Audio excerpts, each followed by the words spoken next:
Hello hello hello hello किछ बाजही ना की बोलियो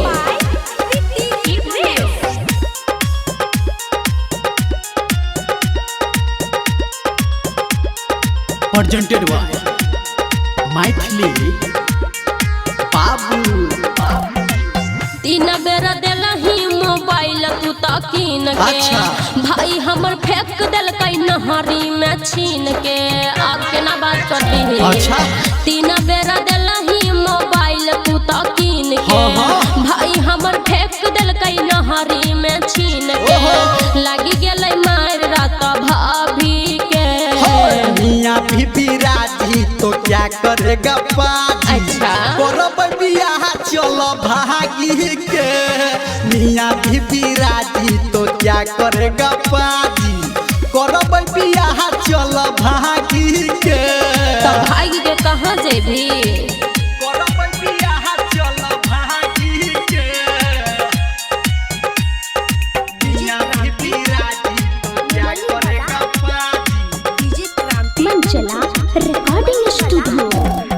डर ने तोरा लागै छौ करै छ रंगदारी रे। हाँ। बाप हमर दुल्हा बाबू खोजै छै सरकारी रे। ये जान हम पीछा नहीं हटबो। ये सोना हम सबके झटबो बुझली। डर ने तोरा लागै छौ करै छ रंगदारी रे। हाँ। बाप हमर दुल्हा बाबू खोजै छै सरकारी रे। अच्छा। लगैने सीआईडी छै हमारा घर में। कोना के जितबे तू एहन झगड़ में सब मारी देतौ तोरा दहाबी के। मियां बीबी राजी तो क्या करेगा पाजी।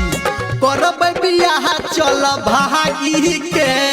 मियां बीबी राजी तो क्या करेगा पाजी।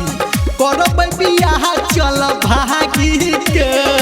तू साथ ही ना। अच्छा करब बियाह चल भागी के। मियां बीबी राजी तो क्या करेगा पाजी। क्या करेगा पाजी। हम छी तोरा संगे तू ताही खातिर कूदै छी।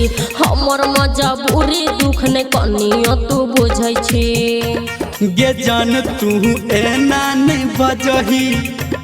गे सोना तू एना नहीं बजही।